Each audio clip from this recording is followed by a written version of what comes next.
Okay, so nobody really wants to spend their free time thinking about, all the bad things that could happen. Right. But we all know that, like, being prepared can make a huge difference Absolutely. if something unexpected happens. Yeah. So that's exactly why we're diving into this Canadian survival guide today to help you create a personalized emergency plan, Hmm. especially since you're living right here in Canada. It's so interesting, this guide, it doesn't just focus on like the big dramatic natural disasters. It's That's got a well, much broader approach. okay. It looks at things like power outages and civil unrest Hmm. and even pandemics. Yeah. You know what, I was surprised by how specific this guy gets about, like, local risks. It Hmm. doesn't just say, like, floods. Hmm. It, like, breaks down the types of flooding that are more likely in different areas. Exactly. So cool. Yeah, so think about this as you're listening. What are the most likely risks in your area? Right. And where can you find more information about those specific threats? Because, understanding your vulnerabilities is the first step to being truly prepared. So we know what could happen, Right. but, like, what do we actually do about it? Yeah. This guide has, like, a really solid plan, Okay. starting with something I thought was super smart. A neighborhood safety plan? That's crucial because during a major emergency communication Yeah. networks can be like super unreliable Oh, or yeah. completely down. Right. So having designated meeting spots Okay. with friends or family, both near your home and outside of your immediate neighborhood, Mm. can be like essential Yeah. for reuniting if you get separated. It's like having a backup plan for your backup plan. Exactly. And speaking of backups, the guide also talks about identifying multiple exits in my home. Hmm. I actually had a little fun practicing different escape routes with my family, Okay. just in case it felt a bit like a game. Uh-huh. But it definitely made me more aware of my surroundings. There's actually a scientific basis for that. Really? What you're describing is a form of mental rehearsal. So by practicing Oh. those evacuation routes and emergency procedures, Mm-hmm. you're basically programming your brain to respond more effectively in a real crisis, Wow. reducing panic and improving your response time. Okay, so having a plan is one thing. Right. But what about all those essential supplies? Yeah. The guide really emphasizes that 72-hour kit. Mhm. Having enough to survive for 3 days without power, running water, Oh, or yeah. access to stores. Those first 72 hours are absolute. Critical emergency services might be overwhelmed and help might take a while to arrive. Oh, right. So having a well-stocked kit can bridge that gap Mm-hmm. and provide for your basic needs. And if you take away just one thing from this whole deep dive, let it be this. Water is the most crucial element for survival. Definitely the guide actually recommends 2 liters of water per person per day. Wow. It makes you realize just how much you depend on water for everything. Mm-hmm. And of course, there's the food, non-perishable items like canned goods and energy bars are your best bet. Right? You want foods that are high in calories and nutrients, but don't require cooking or refrigeration. Yeah. Think about what you would realistically eat if you were without power for several days. But then there are some surprising things on the list too, like Wow. duct tape. Mm-hmm. I mean, I know it's handy around the house, Yeah. but in an emergency?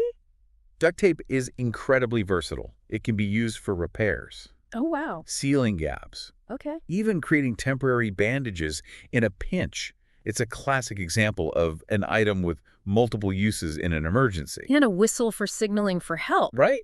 Makes sense. Then there are personal safety items, Mm-hmm. which, the guide acknowledges are a personal choice. Yeah, it's important to personalize your kit based on your individual needs and comfort levels. Think about any specific medications you or your family members require. Oh, right. Comfort items for children, even supplies for your pets. That's such a good point. It's not a one-size-fits-all situation. Exactly. Now, the guide also mentioned those prepackaged kits, which seem like a good starting point, especially if you're short on time. They can be convenient, but it's crucial to check the contents and make sure they align with your specific needs and are up to date.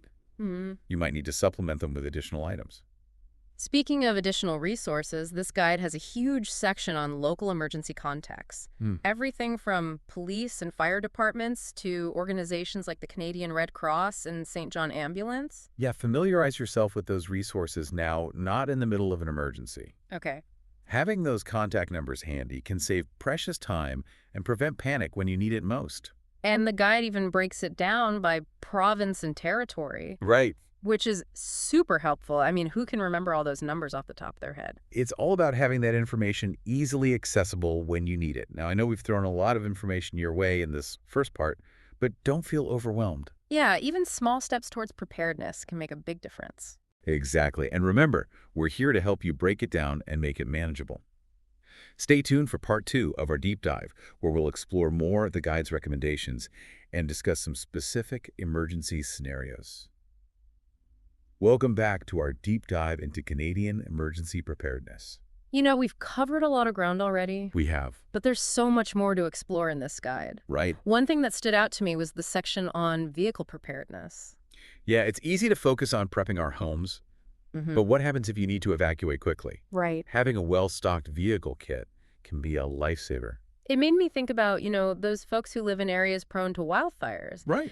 Imagine, like, being stuck in traffic during an evacuation. Oh, gosh. Having those extra supplies in your car can make a world of difference. Absolutely. And it's not just about major disasters either. Right. Think about winter storms or even just getting a flat tire in a remote area. Having a few key items in your car Okay. can turn a stressful situation into something much more manageable. So what kind of things are we talking about here? Well, the guide recommends things like jumper cables, a flashlight, extra blankets, Okay. a basic toolkit, and even some non-perishable food and water. Oh, and a first aid kit. Of course. That's essential no matter where you are. Exactly. And don't forget about things specific to your vehicle. Oh, right. For example, if you have a diesel engine, you might need to carry extra fuel additives during the winter. It's all about thinking ahead and anticipating those what-if scenarios. Right. And this reminds me of a story from the guide Oh, yeah. about a family who had to evacuate their home during a flood. Okay. They were able to grab their pre-packed vehicle kit and get on the road quickly, which ultimately helped them stay safe. Wow, that really drives home the point that preparation can make a huge difference in a real emergency. Now, beyond the physical supplies, the guide also talks about the importance of knowing your evacuation routes Oh, right. and having a communication plan with your family. Yeah, that's something we touched on earlier. We did. But it's worth emphasizing again. Absolutely. If you need to leave your home in a hurry, Yeah. you don't want to be scrambling to figure out where to go or how to contact your loved ones. Okay, so we've got our home kit, our vehicle kit. Right. But what about knowing where to go for help? Yeah. The guide has a whole section dedicated to emergency resources. And it's not just about calling 911. No, it's about understanding the different organizations and services that are available to support you during a crisis. Okay. For example, did you know that the Canadian Red Cross provides a wide range of emergency services, I did not know that. including shelter, food, clothing, and emotional support? I always just assumed they were mainly involved in international aid work. They do that too, Uh-huh. but they also play a crucial role in supporting Canadians during emergencies right here at home. Okay. And there are other organizations like St. John Ambulance, which offers first aid training and community support services. It's amazing how many resources are out there. It really highlights the collaborative spirit that Canadians are known for, especially in times of need. Exactly. And beyond those national organizations, there are also local community groups and volunteers who step up to help their neighbors during emergencies. The guide mentions something called a personal support network. Yes. What's that all about? That's a really interesting concept. Okay. It's about identifying the people in your life who you can rely on for support during a crisis. Right. This could include family members, friends, neighbors, or even colleagues. So it's not just about knowing the official emergency resources, Right. but also recognizing the strength of our personal connections. Exactly. The guide emphasizes the importance of reaching out to these people ahead of time, discussing your emergency plan, and even practicing certain scenarios together. It's like creating a web of support so you're not facing a crisis alone. And that brings us to another important point from the guide: communication. Okay, tell me more about that. During an emergency, communication can be vital for staying safe and informed. The guide recommends having a family communication plan, which includes things like designated contact people, meeting places, and backup communication methods. Right, because cell phone networks can go down, Exactly. and you might not always be able to rely on your usual methods of communication. Think about alternative options like walkie-talkies, two-way radios, or even just prearranged signals or code words. It's all about having those backup plans in place. The guide also stresses the importance of staying informed about potential hazards in your area and paying attention to weather alerts and official advisories. That's a good point. We've been focusing a lot on the practical aspects of preparedness, We have. but staying informed is just as important. Right. What are some ways people can stay up to date on potential threats? Well, there are several reliable sources of information, including Environment Canada's weather alerts, local news outlets, and even social media platforms used by emergency response organizations. So it's about being proactive and seeking out information rather than waiting for it to come to you. Exactly. And this reminds me of another really interesting piece of advice from the guide. Oh, yeah, Don't be afraid to ask for help. that's a good one. Yeah, Sometimes people feel embarrassed or hesitant to reach out for support, but in an emergency, it's crucial to swallow your pride and ask for help if you need it. absolutely. And remember, you might also be in a position to help others. Part of being prepared is about being a good neighbor and supporting those around you during challenging times. It's about building a culture of preparedness and resilience within our communities. Now, I know we've covered a lot of ground in this part of our deep dive, but I hope you're starting to see how comprehensive and practical this Canadian survival guide really is. It's not just about surviving, it's about thriving in the face of uncertainty. And stay tuned for the final part of our deep dive, where we'll explore some even more advanced preparedness strategies. Welcome back to the final part of our deep dive into this Canadian survival guide. It's been quite a journey so far, from prepping our homes and vehicles to building community networks. It has been. And now we're going to shift gears a bit and talk about some of those advanced preparedness strategies. Okay. It's about going beyond the basics Right. and thinking about those longer term scenarios. Yeah, the guide actually uses the term layered approach, right? Oh, yeah. Kind of like dressing for winter weather. Yeah. You add layers of preparedness Right. to be ready for different situations. We've talked a lot about the 72-hour kit, but Mhm. what happens if the disruption lasts for weeks or even months? Right. That's where this layered approach comes in. Okay. It's about having extra supplies of food, water, and other essentials Right. to sustain yourself for a longer period. It made me think about my pantry. Yeah. I've got some extra canned goods and pasta, but honestly, if the power went out for a month, I'd be eating ramen noodles for breakfast, lunch, and dinner. Well, that's why the guide encourages people to think beyond just the bare necessities. Okay. Think about things that would make life a little more comfortable during an extended emergency. Yeah. Maybe some comfort foods, extra batteries for flashlights, or even some board games to keep you entertained. That's a great point.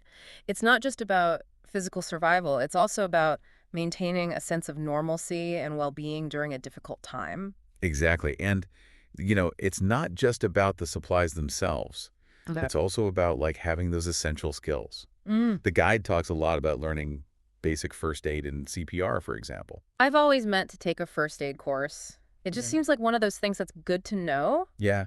but I never get around to it. Well, this guide really drives home the point that those skills can be invaluable in an emergency. Imagine being able to help someone who's injured or even save a life because, basic first aid. That's a powerful thought. I'm definitely putting that on my to-do list. It ties into this broader theme of self-reliance that runs throughout the guide. Oh, okay. It's not about becoming completely independent from society, Right. but it is about having those essential skills and knowledge to take care of yourself and your loved ones if needed. So beyond first aid, what are some other skills that might be helpful in an emergency? Well, the guide mentions things like basic home repairs, gardening, and even food preservation techniques. Mm-hmm. These are all things that can help you become more self-sufficient and adaptable in the face of unexpected challenges. It's funny how those old-fashioned skills are becoming more relevant again in today's world. It is. And, this whole idea of preparedness goes beyond just surviving. Mm-hmm. It's about thriving in the face of uncertainty. Right. It's about having the confidence and resilience to adapt to whatever life throws your way. That's such an important point. It's not about living in fear or constantly worrying about the what ifs. Right. It's about being empowered and knowing that you have the tools and resources to navigate those challenges. Exactly. And I think that's one of those valuable takeaways from this guide. Okay. It's not just a manual for surviving a disaster. It's a guidebook for living a more resilient and fulfilling life. It's about taking control of your own safety and well-being, Mm. and it's about recognizing that we're all in this together. Absolutely. Preparedness is about community. Mm-hmm. It's about supporting each other, and it's about creating a safer and more resilient world for everyone. Well, listener, we've reached the end of our deep dive. I hope this exploration of the Canadian Survival Guide has been informative and empowering. Remember, preparedness is a journey, not a destination. Right. Start small, take those steps that feel manageable, and gradually build your knowledge and skills. And don't hesitate to reach out to us if you have any questions or want to share your own preparedness tips. We're all on this journey together, and by sharing our knowledge and experiences, we can help each other thrive no matter what challenges we may face. Thanks for joining us on the deep dive.